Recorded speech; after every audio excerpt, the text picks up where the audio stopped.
Alrighty, now we are on to, well, gotta kind of catch up on Blue Jay videos because of my extended hiatus. And this is absurd inventions that should not exist. So I have no idea what kind of inventions Blue Jay found to put in this video. Let's just dive right in. This video is sponsored by War Thunder. It's the 6th century BC, ancient Greece, and the inventor Perilos was going to impress the king. Like any good inventor, Perilos recognized a niche that needed to be filled.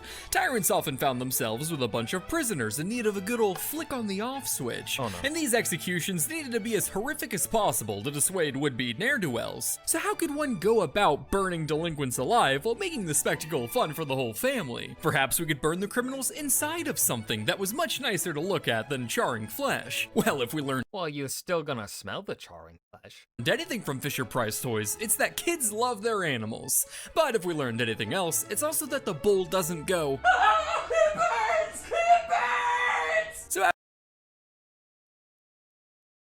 after snapping some synapses of his sinister little sane cerebrum, he invented the Where do you, this word choice, Blue Jay, how do you come up with it? brazen bull, a bronze statue of a bull I've heard of this, yeah. that sits over a fire with just enough space inside for some criminal stew. However, the real human meat and potatoes of the device was in the statue's snoot, an acoustic series of tubes that would convert the screams of the poor ingredients inside into a sound like the bellows of a bull. No. With his prototype complete, Perilos pitched his beast to the ruthless King Phalaris of Acragos, claiming the screams of the condemned would bring pleasure to his ears. And I guarantee you, the screams of the damned coming out of this puppy will be sick as hell. No way. Yahweh, check it. Holy shit, that's awesome! Guards, put that on a repeat for me. What? Disgusted by Perilos' description of the device, Phalaris tricked Perilos by asking him to demonstrate the horns, locking him inside, and setting fire underneath the bowl to hear the inventor's quite genuine That is so fucked up, dude.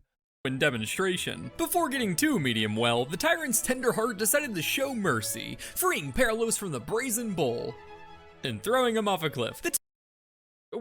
The tale of the brazen bull is difficult to verify and very well could have been more legend than fact. However, the lessons it teaches are all too real. Now, Jeff, tell me, what was Perilos' biggest mistake here? Whoa, dude, his edible's really kicking in. That's right, he didn't file for a patent. A patent would have given Perilos intellectual property over his brazen bull, Something tells me they did not exist at that time. and thus make it illegal for Actually, wait a minute.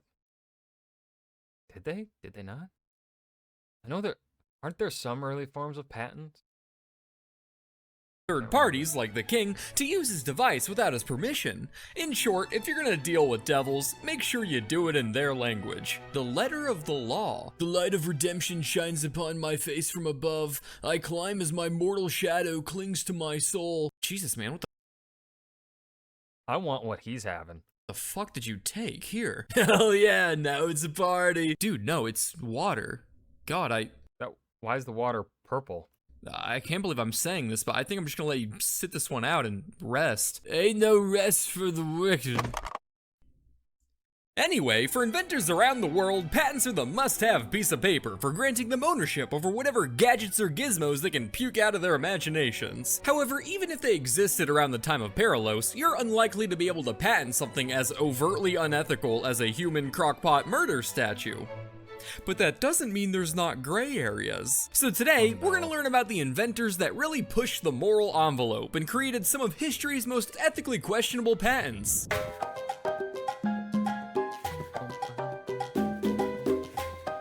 I had a Blue Jay penny in every video. Back in 1927, oh, sorry, that must be my wife. Hey honey, what's up? She wants me to talk about her small business! You're married to an F-16? Hey, she's an F-14! War Thunder is the most comprehensive vehicle combat game ever made. And not only 7, there once was a bright mind, so be quick. And now, back to the video. In 1927, there once was a bright mind in California who shared a hobby with yours truly. Punishing naughty boys. Let's rephrase that. Adelaide Shelby was on a mission to solve the problem of the high number of retracted confessions plaguing the criminal justice system. What good was arresting naughty little boys if so many of them evaded being chained up in a cell, Helene thought. Therefore, our hero decided to target this issue at its source, the interrogation room. Questioning culprits with your run-of-the-mill detective was so 1910s fashion after all, so she found herself— Hold on. Is she the maker of the lie detector? pondering a question we all have from time to time. What if, instead of a random dude in a button-up threatening them with some measly prison time, the culprits feared for their mortal soul instead? Behold, the future. The suspect, believed to have killed a man in cold So not a lie detector. blood, nervously inches his way into a dark room, the door slamming shut behind him. The space before him is chillingly empty, save for a single curtain draped over the far wall. His breath catches and heart pounds as chains clink taut, lifting the curtain and revealing his guilt. The skeletal remains of the very man he murdered, standing once more before him. A shroud of ominous light radiates from the bloodlusted red light bulbs in his eyes. Wait a minute, light bulb? But before he can question further, his hair stands on end as he suddenly hears a winding, painful churn emanate from the corpse, sounding suspiciously like a tape recorder. It is I, Michael Dahlman. Confess to your crimes. Could I just have a lawyer? Fuck. Helene filed a patent for an apparatus for obtaining criminal confessions and recording them. In essence, it was a lie detector. Wait, she was actually able to get a fucking patent for this? Consisting of a skeleton in a dark room with spooky lighting and red light bulbs for eyes. With a megaphone and film camera in its skull, Helene's goal was to induce a supernatural experience to work upon the suspect's imagination and cause them to spontaneously confess to their crimes. And honestly, not a terrible idea. After all, the fear of supernatural punishment works for Catholic boys in confessional booths, but that was because of a different kind of bone. Now, is it immoral to patent a device whose primary function is essentially psychological torture? Sure, but that's only a problem if you're using it on people. These are criminals. But regardless, there doesn't seem to be any evidence that this was ever actually built and used, which is probably a blessing in disguise as it's pretty much the poster child for a coerced confession. Criminals aren't quite people, as we've learned, but believe it or not, they are still good for one thing. Their bodies. No, I don't just mean the bountiful slave labor they provide for pennies on the dollar in the land of the free, I'm talking about their corpses. With medical schools booming post-American Civil War, the study of anatomy and dissection on cadavers was growing in demand. And if you were one of the up-and-coming surgical students looking to slice and dice in a way that suffice, you needed a steady supply of legal corpses in the form of donors or executed criminals. But unfortunately for them, the demand had begun to outpace the supply for corpses, so it looks like they're shit out of luck. What's that, Timmy? Oh, sure, go for it.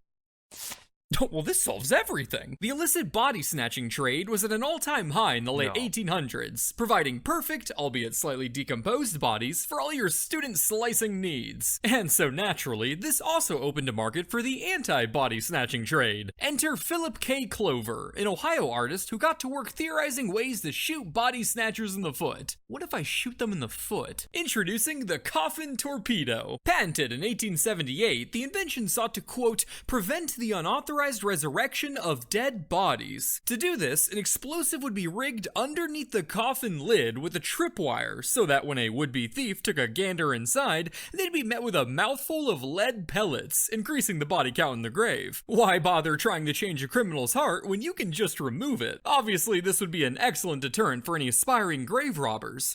You know, so long as you're careful about when you set it. Yeah. Hey, it's supposed to be an open casket. Wait! Jeffrey! No! Hey, it's supposed to be an open casket. Wait! There was also the grave torpedo, patented in 1881, but instead of a 12-gauge makeover hidden inside the coffin lid, this one was pretty much just a landmine buried above the coffin. A pretty brutal deterrent. But also, that kind of means it works like once. I mean, I guess you could, it goes off once. Any other robbers that are around probably go running at the noise. Someone comes and investigates, and then I guess they refill it and then reset it. Redig the grave. Made more fitting by the ominous advertisement for the device stating, "Sleep well, sweet angel, let no fears of ghouls disturb thy rest, for above thy shrouded form lies a torpedo, ready to make minced meat of anyone who attempts to convey you to the pickling vat." A description that comes off a little too eager for gore in my opinion, so I wouldn't be surprised if this guy spent many a night hiding in cemeteries to see if his device worked. Yo boy, here they come! Oh, goody gosh. So, this is it? Yeah, I can't believe it. We did it, George. We finally found my father's grave after 10 long years. I'd just about given up hope, but I knew how much he wanted me to have the Peters family locket that he was buried with. It's been in our family for 145 years after all. Myself and my 8 young children, all under the age of 9, half of which who have disabilities, will be so thrilled to have this locket back in our family. I'm their only source of support left after the tragic passing of their mother and all of our extended relatives in a series of horrific accidents. They could really use a pick-me-up. Speaking of, can you help me pick this up? It's unclear how widespread these devices were in their time, but there were reported cases of them killing or injuring a number of robbers. However, innovations in refrigeration would soon curb the corpse supply problem, so these devices would be rather short-lived. And good thing they were, because I doubt OSHA would be too fond of having cemetery workers basically stare a live Victorian claymore in the face as they carefully lower it 6 feet into the ground without any sudden movements. But enough about people at the end of their lives. What about the beginning? The wonder of childbirth is said to be one of the most beautiful moments you can ever experience. I don't say that. I find it C tier at best, but maybe we can make it better. Have you ever Pirates been of the giving birth? Caribbean online. Oh, that brings me back. Hold on, let's take a look at that list I don't say again. that. I find it C What tier else at was- best. Let's see, the DVD. Okay, yeah. Yeah, yo-yo, yeah. Oh, yeah. Tax evasion, yeah. But maybe we can make it better. Have you ever been giving birth and thought to yourself, not enough G-force? Well, back in the 1960s, George and Charlotte Blonsky sought to spin things up in the baby delivery meta by literally spinning the woman up, submitting a patent for a, quote, apparatus for facilitating the birth of a child by centrifugal force. Seeking to reverse the decline in both infant and maternal mortality rates, the idea was to strap an expectant mother to a table shaped like a foreshadowing crucifix, pull a lever, and then spin the poor woman on the most painful day of her life until the baby pops out into a net. Delivering a baby and giving it its first crib? Now that's what I call killing 2 birds with 1 stone. Except the birds are people. And a mother and child. Now, you might imagine the Blonsky couple must have come up with this idea based on their own childbirth experiences. No, they were childless. Instead, they got the idea from a zoo, where they watched an elephant spinning around in labor. Wow, nature is beautiful. Sir, do they always do that? What? Oh yeah, like, that's just nature.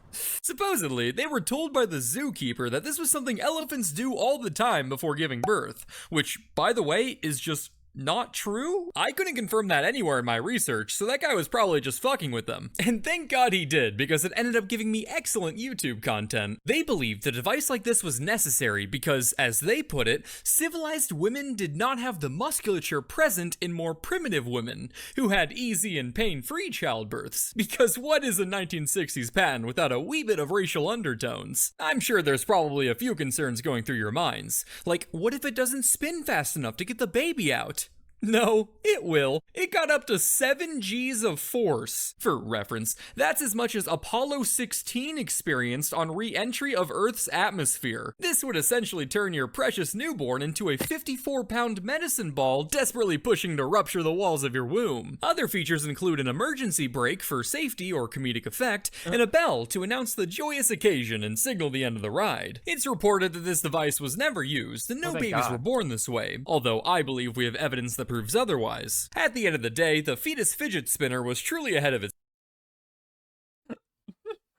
Fetus fidget spinner. That 10 out of 10. time, as I can 100% see this device selling well in our current environment, given some slight modifications. Alright, ma'am, you ready for the happiest day of your life? Yes, I'm just happy this should make the process quick. Not too quick, though. Try to hold on for about 27 seconds for me, and aim for black. The father's white. Place your bets, folks, place your bets. Betting ends in 25 seconds. $50 on red, 100 on first 12. It's coming! You better hold it in or I'm charging the payouts to your medical bill. The Wheel of Misfortune was awarded the Ig Nobel Prize posthumously in 1999, a parody award of the Nobel Prize. Because after all, an idea doesn't have to be good to get a patent, it just has to be new. But I can't imagine there are any ideas going through your head right now, Jeff. Jeff? Oh, I gave you lean. Yeah, that's not gonna help someone who's about to OD. You really shouldn't have drank that. What, he's not gonna use it? Besides, I need his username and password for War Thunder. Make sure to check them out on PC, Play. Okay. So those weren't those were not inventions I was well, the first one actually was kind of more along the lines of what I was expecting from Blue Jay. The other two, not at all. It's not. I don't think this was his best. This was a. I mean, all of Blue Jay's videos are good. I'd consider this kind of middle of the road for him. It's not outstanding. Like, yeah, it's good, but it's not like, you know, one of his better ones. It's just good. It's good. It made me chuckle. But yeah, on to the next video.